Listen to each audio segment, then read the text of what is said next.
علیکم ورحمۃ اللہ وبرکاتہ۔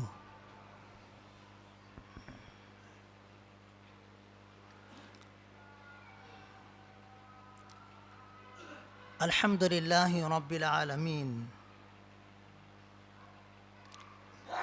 والصلاة والسلام علی سید المرسلین وعلی آلہ واصحابہ اجمعین، اما بعد فاعوذ باللہ من الشیطان الرجیم، بسم اللہ الرحمن الرحیم۔ فما لکم فی المنافقین فئتین واللہ ارکسہم بما کسبوا اتریدون ان تہدوا من اضل اللہ ومن یضلل اللہ فلن تجد له سبیلا ودوا لو تکفرون کما کفروا فتکونون سواء فلا تتخذوا منهم اولیاء حتى يهاجروا في سبيل الله فإن تولوا فخذوهم واقتلوهم حيث وجدتموهم ولا تتخذوا منهم وليا ولا نصيرا إلا الذين يصلون إلى قوم بينكم وبينهم ميثاق أو جاءوكم حصرت صدورهم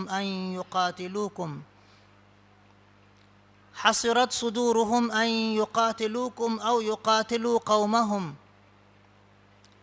ولو شاء الله لسلطهم عليكم فلقاتلوكم فإن اعتزلوكم فلم يقاتلوكم وألقوا إليكم السلم فما جعل الله لكم عليهم سبيلا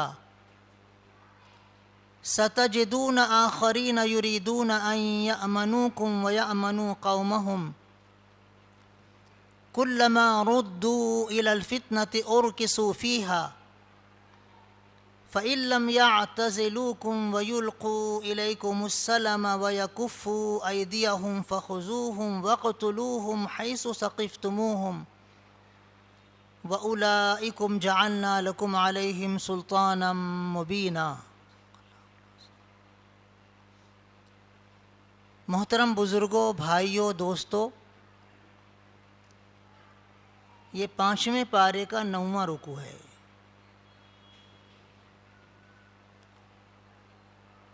اس رکوع میں اللہ پاک نے اس وقت کے حالات جو غزوہ احد کے بعد پیدا ہو چکے تھے، ان حالات میں بہت سخت حکم دیا ہے منافقین کے بارے میں، اور ان کی کئی قسمیں بیان فرمائی ہیں۔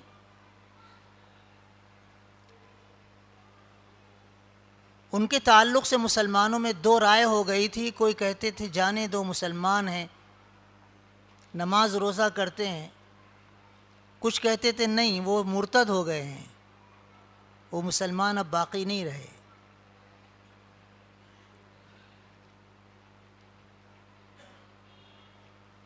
اس وقت اللہ کے رسول صلی اللہ علیہ وسلم نے عام حکم دیا تھا کہ جہاں جہاں جو شخص بھی ایمان قبول کرے اس کو اپنے علاقے کو چھوڑ کر مدینہ منورہ ہجرت کر کے آنا فرض تھی۔ اگر کوئی ایمان قبول کرنے کے بعد کسی علاقے میں اور بغیر کسی مجبوری کے ہجرت نہ کرے تو اس کو مسلمان مانا ہی نہیں جاتا تھا۔ فتح مکہ تک یہی حکم رہا۔ مدینہ منورہ کی طرف ہجرت کرنا فرض تھی، لیکن جب مکہ فتح ہو گیا تو حضور اکرم صلی اللہ علیہ وسلم نے ارشاد فرمایا، لا ہجرت بعد الفتح، فتح مکہ کے بعد اب مدینہ منورہ کی طرف ہجرت کرنا فرض نہیں ہے۔ اب جہاں جو رہتا ہے اپنے قبیلے میں، اپنے علاقے میں، وہیں رہے ایمان قبول کر کے۔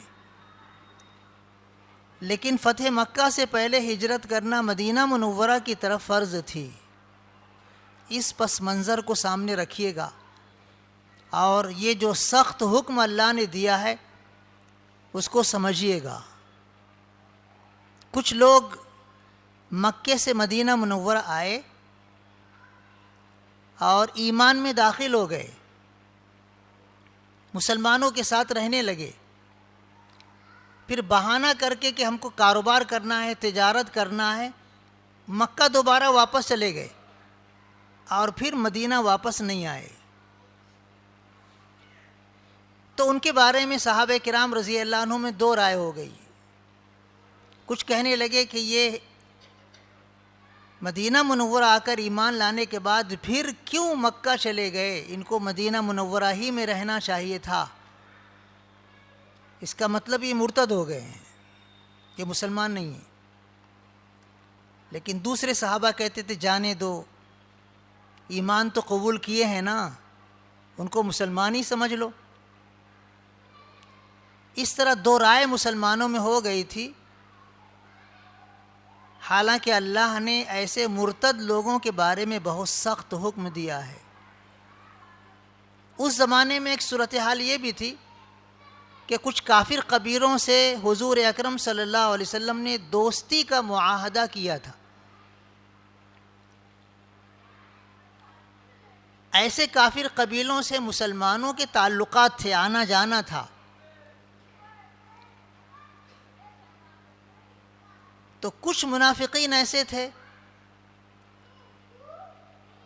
جو ان مسلمانوں کے دوست قبیلوں میں جا کر رہنے لگے، مکہ نہیں بلکہ ان قبیلوں میں جا کر رہنے لگے۔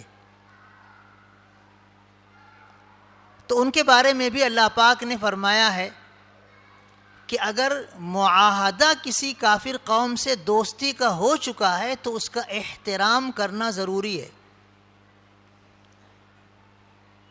جب ان کے پاس یہ لوگ چلے گئے تو گویا یہ بھی ہماری دوستی کے دائرے میں آ گئے، اب انہیں ہاتھ نہیں لگا سکتے، حالانکہ منافق ہیں۔ اس طرح کے منافقوں کے کئی فرقے اور شعبے سامنے آئے تھے، جن کے بارے میں اللہ نے یہاں پر کسی کے بارے میں بہت سخت حکم دیا، کسی کے بارے میں نرم حکم دیا۔ ترجمہ سنیے، تمہیں کیا ہو گیا ہے کہ منافقین کے بارے میں تمہارے درمیان دو رائے ہو گئی ہیں، حالانکہ ان کے کفر کی وجہ سے اللہ نے انہیں واپس کر دیا ہے، الٹا پھیر دیا ہے۔ کیا اللہ جسے ہدایت نہ دے تم اس کو ہدایت دینا چاہتے ہو؟ جسے اللہ گمراہ کر دے اس کے لیے تم ہدایت کا راستہ ہرگز نہیں پا سکتے۔ وہ تو ایسے کافر ہیں مرتد ہونے کے بعد کہ وہ چاہتے ہیں کہ جیسے وہ کافر ہوئے ہیں ویسے تم بھی کافر بن جاؤ اور پھر تم سب یکساں کافر رہو۔ ایسے لوگوں سے دوستی قائم کرنا نہیں جب تک کہ وہ اللہ کی راہ میں ہجرت نہ کریں۔ اگر وہ ہجرت کرنے سے منہ موڑتے ہیں تو جہاں تم انہیں پاؤ پکڑو اور قتل کرو، اور ان میں کسی کو اپنا مددگار اور حامی مت بناؤ۔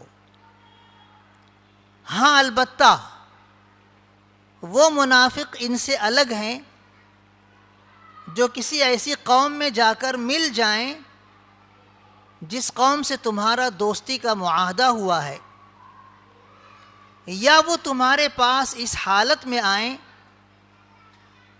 کہ ان کے دل جنگ کرنے سے دل برداشتہ ہیں، نہ وہ تم سے جنگ کرنا چاہتے ہیں نہ اپنی قوم سے۔ یہ اللہ کا تم پر احسان ہے کہ ان کو تمہارے خلاف اللہ نے کھڑا نہیں کیا، اگر اللہ چاہتا تو انہیں تم پر مسلط کر دیتا، اور وہ بھی تم سے ویسے ہی لڑتے جیسے کافر لڑتے ہیں۔ تو یہ لوگ اگر تم سے دور رہیں، تم سے جنگ نہ کریں، تمہاری طرف دوستی کا ہاتھ بڑھائیں، تو پھر ان کے خلاف دست درازی کرنے کا اللہ نے تمہیں اختیار نہیں دیا ہے۔ ان کے علاوہ تم اور بھی ایک منافقین کی قسم دوسری پاؤ گے، جو چاہتے ہیں کہ تم سے بھی امن و سلامتی سے رہیں اور اپنی قوم سے بھی امن و سلامتی میں رہیں، مگر جب بھی ان کے سامنے کوئی فتنے کا موقع آتا ہے تو فوراً اس میں کود پڑتے ہیں۔ ایسے لوگ اگر تم سے لڑائی کرنے کے تعلق سے الگ نہ رہیں اور تمہاری طرف دوستی کا ہاتھ بھی نہ بڑھائیں اور اپنا ہاتھ تمہارے خلاف جنگ کرنے سے روکیں بھی نہ، تو پھر ان کو بھی جہاں تم پاؤ پکڑو اور قتل کر ڈالو۔ اللہ نے تمہارے لیے ان کے خلاف ایک مضبوط واضح حجت عطا فرما دی ہے۔ یہ اس رکوع کا ترجمہ ہوا۔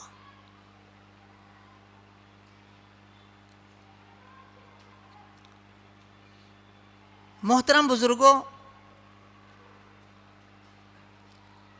کچھ منافقین وہ تھے جو دل میں کفر چھپاتے تھے، ظاہر نہیں کرتے تھے، نماز پڑھتے تھے، روزہ رکھتے تھے، قرآن پڑھتے تھے، مسلمانوں کے ساتھ اٹھتے بیٹھتے تھے، بلکہ جہاد میں بھی شریک ہوتے تھے، دل میں کفر چھپا ہوا تھا، اللہ جانتا تھا، کسی کو نہیں معلوم تھا۔ تو ان منافقوں کے ساتھ تو مسلمان رواداری کا سلوک کرتے تھے، ان کے ساتھ دشمنی کا برتاؤ نہیں کرتے تھے، کیونکہ وہ اپنے کفر کو ظاہر نہیں کرتے تھے، کفر دل میں چھپائے ہوئے تھے، لیکن مسلمانوں کے خلاف کوئی کھل کر دشمنی کا اظہار نہیں کرتے تھے، تو ان کو طرح دی جاتی تھی۔ حضور اکرم صلی اللہ علیہ وسلم کے مبارک زمانے میں ایک شخص تھا، عبداللہ ابن ابی ابن سلول، جو رئیس المنافقین تھا، منافقوں کا سردار تھا۔ وہ جنگوں میں شریک رہتا تھا، مشورے میں شریک رہتا تھا، رائے بھی دیتا تھا، کبھی کبھی اس کی رائے بڑی وزندار ہوتی تھی، لیکن دل میں اس کے کفر چھپا ہوا تھا۔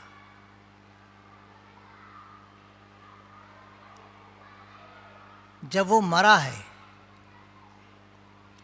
تو اس کا بیٹا، اس کا بھی نام عبداللہ تھا، اس نے حضور اکرم صلی اللہ علیہ وسلم سے آ کر کہا، اللہ کے رسول، میرا باپ بہت گنہگار تھا، میں جانتا ہوں، اس نے آپ کو تکلیف بھی دی، مسلمانوں کے خلاف کچھ اس نے حرکتیں بھی کی، لیکن میری تمنا یہ ہے کہ آپ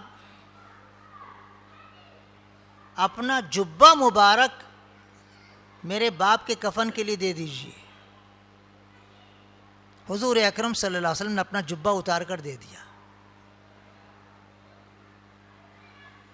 اور آپ نے یہ فرمایا کہ جب تم کفن دے لو اور قبر میں اتارنے لگو تو مجھے بتانا۔ قبر میں اتارنے سے پہلے، بعض روایتوں میں قبر میں داخل کرنے کے بعد پھر بعد میں نکالا گیا، تو حضور اکرم صلی اللہ علیہ وسلم نے اپنا لعاب دہن بھی اس کے منہ میں ڈالا، تاکہ اس کے بیٹے جو مخلص مسلمان تھے ان کی دلداری ہو جائے کہ حضور نے ان کے باپ کے ساتھ اچھا سلوک کیا۔ پھر جب کفن دے دیا گیا، جنازے کی نماز پڑھانے کا وقت آیا تو لڑکے نے کہا، اللہ کے رسول، میرے والد کی جنازے کی نماز بھی پڑھا دیجئے۔ ابھی تک تو حضرت عمر رضی اللہ تعالیٰ عنہ خاموش تھے، کچھ بول نہیں رہے تھے، لیکن جب حضور اکرم صلی اللہ علیہ وسلم جنازے کی نماز پڑھانے کے لیے آگے بڑھے تو حضور اکرم صلی اللہ علیہ وسلم کا دامن حضرت عمر رضی اللہ تعالیٰ عنہ نے پکڑ لیا اور کہا اللہ کے رسول یہ کیا کر رہے ہیں آپ؟ یہ منافقوں کا سردار تھا، اس نے یہ حرکت کی تھی، یہ حرکت کی تھی، یہ آپ کے خلاف کہا تھا، یہ مسلمانوں کے خلاف کہا تھا، اس کی جنازے کی نماز آپ مت پڑھائیے۔ اللہ پاک نے فرمایا ہے ان کے بارے میں کہ آپ ان کے لیے مغفرت کی دعا کریں یا نہ کریں، اللہ ان کی مغفرت نہیں کرے گا، قرآن میں ہے۔ ایک جگہ یہ ہے کہ اگر آپ 70 مرتبہ بھی ان کے لیے مغفرت کی دعا کرو گے تو اللہ ان کی مغفرت نہیں کرے گا۔ تو حضور اکرم صلی اللہ علیہ وسلم نے حضرت عمر رضی اللہ تعالیٰ عنہ سے اپنا دامن چھڑایا اور کہا دور ہٹو، چلو، اور پھر ارشاد فرمایا کہ عمر اگر مجھے یہ معلوم ہو جائے کہ میں ان کے لیے 70 مرتبہ سے زیادہ مرتبہ بھی مغفرت کی دعا کروں اور اللہ مغفرت فرما دے گا تو میں ضرور ان کے لیے 70 مرتبہ سے بھی زیادہ مرتبہ مغفرت کی دعا کروں گا۔ یہ کہہ کہ آپ نے جنازے کی نماز پڑھا دی۔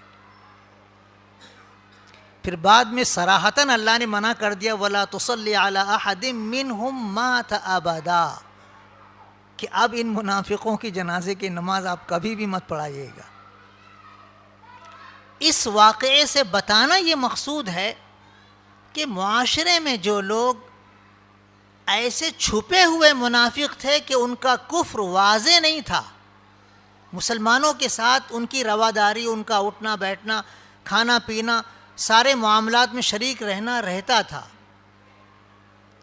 لیکن کفر دل میں چھپا تھا جس کو اللہ جانتا تھا، تو ان کے ساتھ حضور اکرم صلی اللہ علیہ وسلم کا رویہ نرم ہوتا تھا، سخت نہیں ہوتا تھا۔ سوچنے کی بات ہے کہ ایسے منافق کے بارے میں بھی حضور اکرم صلی اللہ علیہ وسلم نے نرم رویہ اختیار کیا ہے، تو جو ہمارے معاشرے میں واضح طور پر مسلمان ہیں، منافق بالکل نہیں ہیں، ان کے تعلق سے ہمارا معاملہ کیسا ہونا چاہیے؟ لیکن معاملہ ایسا ہے کہ ہم ذرا سے کسی مسلمان کے خلاف کوئی بات پیدا ہو جاتی ہے تو ہم بہت سخت دشمنی پیدا کر لیتے ہیں، سلام کلام بند کر دیتے ہیں، آنا جانا بند کر دیتے ہیں، ان کی شادی میں نہیں آئیں گے، ان کی میت میں نہیں جائیں گے۔ یہ غلط طریقہ ہے۔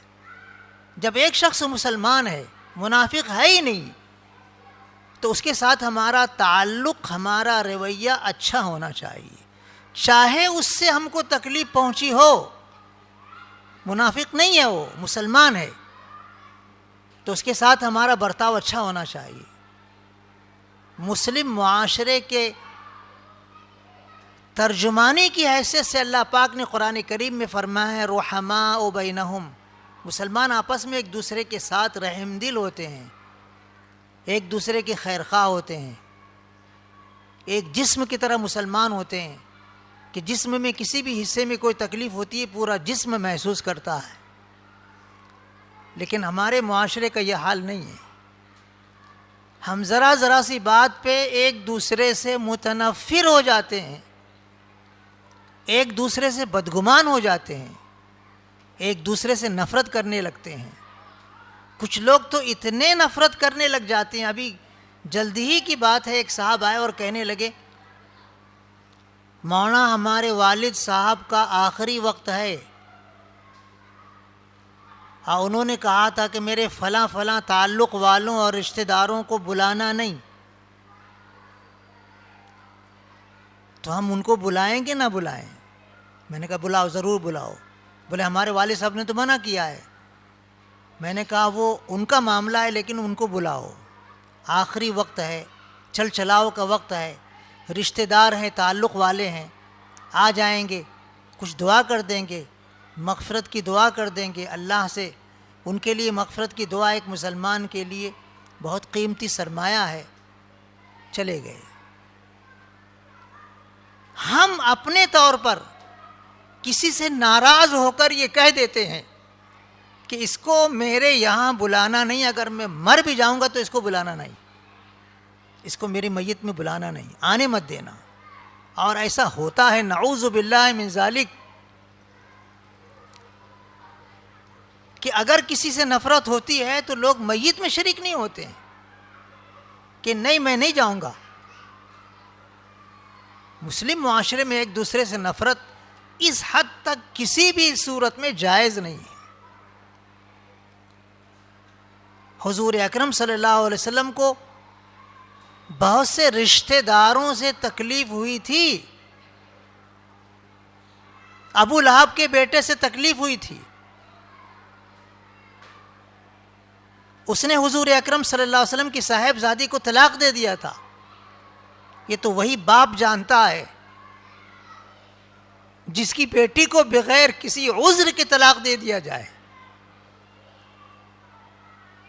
وہی جانتا ہے کہ کتنا صدمہ پہنچتا ہے. فتح مکہ کے موقع پر وہ بھاگا بھاگا پھر رہا تھا.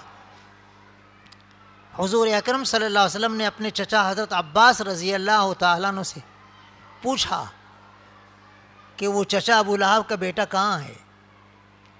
تو حضرت عباس رضی اللہ تعالیٰ عنہ فرمایا کہ وہ بھاگا بھاگا پھر رہا، اس کو ڈر ہے کہ آپ اس کو مار ڈالیں گے، آپ اس کو قتل کرنے کا حکم دیں گے.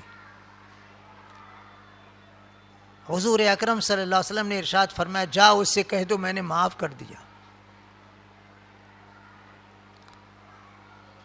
ابھی 12 ربیع الاول کے موقع پر ہم اپنی محبت کا اظہار کریں گے ہرے جھنڈوں کو لہرا کر، اپنی گلیوں کو سجا کر، اپنی چوک اور چوراہوں کو زینت بخش کر کے، لیکن ہماری زندگی میں حضور اکرم صلی اللہ علیہ وسلم کا طریقہ نظر نہیں آئے گا. آپ نے جو سنتیں زندہ کی ہیں، جس طریقے کو آپ نے امت میں پھیلانے کی کوشش کی ہے، وہ طریقہ ہماری زندگی میں نظر نہیں آئے گا. کتنی بھی خوشی منا لو، کتنے بھی گلے پھاڑ پھاڑ کر نعرے لگا لو، لیکن اگر حضور اکرم صلی اللہ علیہ وسلم کی اتباع نہیں ہے زندگی میں تو اللہ کے رسول صلی اللہ علیہ وسلم کے سچے عاشق نہیں مانے جاؤ گے. سچا عاشق وہی ہے جو حضور اکرم صلی اللہ علیہ وسلم کی سنتوں پر عمل کرے، آپ کے طریقے پر عمل کرے، آپ کے نقش قدم پر چلے. یہ حضور اکرم صلی اللہ علیہ وسلم کی سنت ہے کہ کسی مسلمان کو معاف کر دیا جائے، بلکہ اگر وہ مسلمان نہیں ہے، رشتہ دار ہے، اس کو بھی معاف کر دیا جائے، جیسا حضور اکرم صلی اللہ علیہ وسلم نے معاف کیا تھا. اور پھر نتیجے میں وہ ابو لہب کا لڑکا ایمان لے آیا تھا. ہم کو چاہیے کہ ہم حضور اکرم صلی اللہ علیہ وسلم کی سنتوں پر عمل کرنے کی کوشش کریں. اللہ یہ نہیں پوچھے گا کہ تم نے حضور اکرم صلی اللہ علیہ وسلم کی ولادت کے دن کیسی کیسی خوشی منائی تھی. اللہ تعالیٰ یہ ضرور پوچھے گا کہ 5 وقت کی نماز فرض تھی، تم نے ادا کی تھی؟ سینکڑوں ایسے نوجوان ہم کو ملیں گے، سینکڑوں، 10-20 نہیں، جو اس موقع پر اتنی زور زور سے جھنڈا پھرائیں گے کہ جھگڑا ہو جائے گا، لڑائی ہو جائے گی، لیکن 5 وقت کی نمازیں ان کی زندگی میں نظر نہیں آئے گی. ہم کو ہوش کے ناخن لینے چاہیے. محبت رسول کسے کہتے ہیں؟ عشق رسول کسے کہتے ہیں؟ جب تک اتباع ہماری زندگی میں حضور اکرم صلی اللہ علیہ وسلم کی نہیں آئے گی، ہمیں محبت رسول اور عشق رسول کی صحیح چاشنی نہیں ملے گی، صحیح خوشبو نہیں ملے گی، صحیح لذت نہیں ملے گی. جو محبت رسول اللہ صلی اللہ علیہ وسلم کی اطاعت پر آمادہ کرے، وہی محبت رسول ہے. جو محبت رسول حضور اکرم صلی اللہ علیہ وسلم کی اطاعت پر آمادہ نہ کرے، وہ ناقص محبت رسول ہے، کامل محبت رسول نہیں ہے. 20 حدیثیں بخاری شریف کی میں آپ کے سامنے پڑھ کر سنا دوں گا. 20 حدیثیں جس میں حضور اکرم صلی اللہ علیہ وسلم نے ارشاد فرمایا ہے کہ تم میں سے کسی کا ایمان اس وقت تک کامل نہیں ہوگا. کئی روایتوں میں آپ نے فرمایا تم میں سے کسی کا ایمان اس وقت تک کامل نہیں ہوگا جب تک کہ جو طریقہ میں لایا ہوں اس کے مطابق تمہارے سوچنے سمجھنے کا انداز نہ بدلے، تمہاری خواہشات اس دین کے تابع نہ ہو. جب تک تم آپس میں ایک دوسرے سے محبت نہ کرو، جو تم اپنے لیے پسند کرتے ہو اپنے بھائی کے لیے پسند نہ کرو، تمہارا ایمان کامل نہیں ہوگا. تمہاری زبان سے تمہارے ہاتھ سے کسی کو تکلیف نہ پہنچے، اگر تکلیف پہنچتی ہے تو تمہارا ایمان کامل نہیں ہوگا. بہت ساری حدیثوں میں اس بات کو حضور اکرم صلی اللہ علیہ وسلم نے بیان فرمایا. تو منافقین کے تعلق سے جو اپنے آپ کو مسلم معاشرے میں حضور اکرم صلی اللہ علیہ وسلم کے مبارک زمانے میں کفر ظاہر نہیں کرتے تھے، ایمان ہی کا اظہار کرتے تھے، تو ان کو مسلمان سمجھا جاتا تھا. ہاں اگر کوئی کافر بن کے دارالکفر میں چلا گیا، اس وقت مکہ دارالکفر تھا، مکہ فتح ہونے سے پہلے مکہ دارالکفر تھا. اگر کوئی وہاں چلا گیا اور پھر مسلمانوں کے خلاف وہ دشمنی کر رہا ہے، مسلمانوں کے خلاف جنگ کر رہا ہے، کافروں کے ساتھ ہر جنگ میں شریک ہو رہا ہے، تو اس کے بارے میں سخت حکم اللہ نے دیا تھا کہ جہاں پاؤ پکڑو اور قتل کرو، جب تک وہ ہجرت کر کے ایمان لا کر مدینہ منورہ نہ آئیں.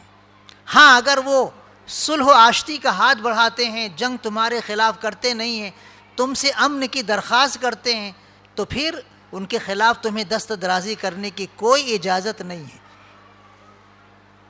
ہجرت جب حضور اکرم صلی اللہ علیہ وسلم نے مدینہ منورہ کی طرف کی تھی، تو مدینہ منورہ آنے کے بعد مدینہ منورہ کے چھوٹے چھوٹے بچے، چھوٹی چھوٹی بچیاں ایک ترانہ گا رہے تھے، ایک قصیدہ پڑھ رہے تھے. طلع البدر علینا من ثنیات الوداع وجب الشکر علینا ما دعا للہ داعی. 14ویں کا چاند طلوع ہوا ہے ہم پر ثنیۃ الوداع سے. حضور اکرم صلی اللہ علیہ وسلم جس راستے سے آئے تھے اس راستے میں ایک مقام تھا ثنیۃ الوداع. آپ کی آمد پر صحابہ کرام رضی اللہ عنہم، چھوٹے چھوٹے بچے، چھوٹی چھوٹی بچیاں اس طرح خوشی کا اظہار کر رہے تھے کہ ہم پر 14ویں کا چاند طلوع ہوا ہے.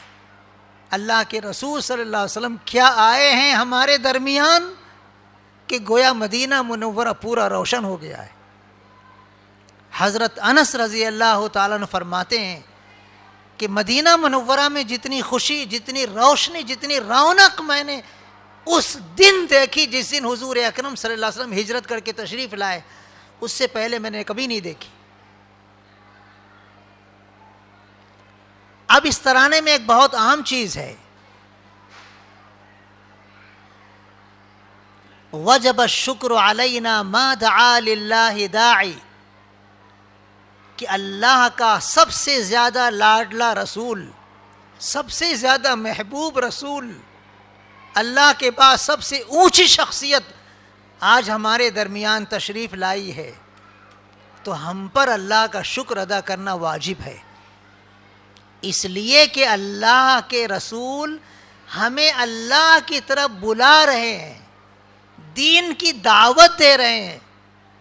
یہ حضور اکرم صلی اللہ علیہ وسلم کا خاص صفت، یہ حضور اکرم صلی اللہ علیہ وسلم کی خاص صفت ترانے میں بیان کی گئی تھی کہ آپ داعی ہیں، داعی اللہ کی طرف بلانے والے ہیں. یہ دین کی دعوت کا کام اصل کام ہے مسلمانوں کا. اللہ کے رسول صلی اللہ علیہ وسلم نے زندگی بھر لوگوں کو دین کی طرف بلایا ہے. ہم دین کی طرف بلاتے نہیں ہیں، ہم آپس میں ایک دوسرے کی طرف جھگڑا کرنے کے لیے بلاتے ہیں، پارٹی بندی کرنے کے لیے بلاتے ہیں، ایک دوسرے کے خلاف محاذ قائم کرنے کے لیے بلاتے ہیں. دین کی دعوت اتنی میٹھی چیز ہے کہ اس کے مقابلے میں شہد بھی کوئی چیز نہیں ہے. دین کی دعوت میں کوئی نفرت نام کی چیز ہے ہی نہیں، تفرقہ بندی ہے ہی نہیں، محاذ آرائی ہے ہی نہیں. اللہ کی طرف بلانے والے دین کے داعی ہر حال میں ایک دوسرے کے ساتھ ایسے نرم رہتے ہیں جیسے ریشم ہوتا ہے. شہد سے زیادہ میٹھے ہوتے ہیں، برف سے زیادہ ٹھنڈے ہوتے ہیں. دل و دماغ ان کا ایک دوسرے کے ساتھ ہموار رہتا ہے، سازگار رہتا ہے. ہم دین کی دعوت ایسے انداز سے دیں. حضرت مولانا انعام الحسن صاحب رحمۃ اللہ علیہ، حضرت مولانا محمد یوسف رحمۃ اللہ علیہ، حضرت مولانا محمد الیاس رحمۃ اللہ علیہ، یہ دین کی دعوت کے ستون ہیں، ستون. ہمارے ملک میں اللہ نے ان کے ذریعے دین کی دعوت کا ایک نہج بیدار کیا اور وہ پورے عالم میں پھیل گیا. کیا طریقہ تھا حضرت مولانا محمد الیاس رحمۃ اللہ علیہ کا؟ کبھی انہوں نے اپنے خلاف بولنے والوں کے خلاف کچھ کہا؟ حضرت مولانا اشرف علی تھانوی رحمۃ اللہ علیہ کو بدگمانی ہو گئی تھی، اور انہوں نے جب سنا کہ یہ الیاس کیا طریقہ ایجاد کیا ہے، میوات کے دیہاتیوں کو جگہ جگہ بھیجتا ہے، ارے وہ جاہل جپٹ کیا دین کی دعوت کریں گے؟ بدگمان ہو گئے تھے. حضرت مولانا محمد الیاس رحمۃ اللہ علیہ جانتے تھے کہ حضرت مولانا اشرف علی تھانوی رحمۃ اللہ علیہ مجھ سے مرتبے میں بہت اونچے ہیں، علمی اعتبار سے بھی، دینی اعتبار سے بھی، تصوف کے اعتبار سے بھی، ہر اعتبار سے. تو یہ جملہ جب ان کو سنائی دیا تو انہوں نے کوئی ایک جملہ بھی مولانا تھانوی رحمۃ اللہ علیہ کے خلاف نہیں کہا، بلکہ جماعتیں بھیجیں میواتیوں کی تھانہ بھون کے ارد گرد، تھانہ بھون کے ارد گرد، اور ان سے کہا کہ کام کرتے رہنا. تانگے والے، ٹھیلے والے، خانچہ والے جو مسلمان کبھی نماز نہیں پڑھتے سوائے جمعہ کے، ان کو محبت سے، ان کو چاؤ سے مسجد میں لاتے رہنا، کلمہ پڑھاتے رہنا، کلمہ سکھاتے رہنا. اب یہ جماعت کام کرنے لگی تھانہ بھون کے علاقے میں، دور دور. حضرت مولانا کو علم ہوا تو آپ اتنے متاثر ہوئے کہ ہم تو محنت کرتے تھے طلباء پر، پڑھنے پڑھانے والوں پر، ہم تو محنت کرتے تھے علماء پر، ہم تو محنت کرتے تھے ہم سے بیعت ہونے والے، ہماری طرف مائل ہونے والے مسلمانوں پر. لیکن یہ بے غرض بے لوث ہو کر دیہاتی مسلمانوں کے پاس جا رہے ہیں، ان کو مسجد میں لا رہے ہیں، ان کو کلمہ سکھا رہے ہیں، ان کو التحیات یاد کرا رہے ہیں، ان کو دعائے معصورہ یاد کرا رہے ہیں، ان کو نماز پڑھنے کا طریقہ سکھا رہے ہیں. جو کام ہم برسوں سے کبھی سوچ بھی نہیں سکتے تھے کہ کر سکیں گے، وہ الیاس نے کیا ہے. تو کہنے لگے کہ الیاس نے یاس کو آس سے بدل دیا، مایوسی کو امید سے بدل دیا. یہ طریقہ ہے دین کی دعوت کا. ہم محاذ قائم کر لیے ہیں. مجھے کہنے دیجئے، تلخ حقیقت ہے، تلخ. اپنے آپ کو ایک دوسرے کے ساتھ خیر خواہ بنا دیجئے. ٹھیک ہے آپ کا نظریہ الگ ہے، میرا نظریہ الگ ہے، لیکن دین کی دعوت میں ہم سب مل کر ایک دوسرے سے ایسے رہیں کہ جسم الگ ہے لیکن دل ایک رہے. جسم الگ ہے لیکن دل ایک رہے. آپس کے تعلقات قائم رہیں، نفرت بالکل نہ رہے، خیر خواہی رہے. اس طرح دین کی دعوت دینا اللہ کے رسول صلی اللہ علیہ وسلم کی نمایاں صفت ہے، جو ہجرت کے موقع پر تمام مدینے کے لوگ قصیدے میں پڑھ رہے تھے، نعت پاک کے اشعار میں پڑھ رہے تھے، طلع البدر علینا من ثنیات الوداع وجب الشکر علینا ما دعا للہ داعی۔ خدا کرے یہ باتیں دلوں تک پہنچ جائیں اور ہم محبت رسول کے ساتھ ساتھ اطاعت رسول کے بھی شہدا ہو جائیں۔ آمین۔ وآخر دعوانا ان الحمد للہ رب العالمین۔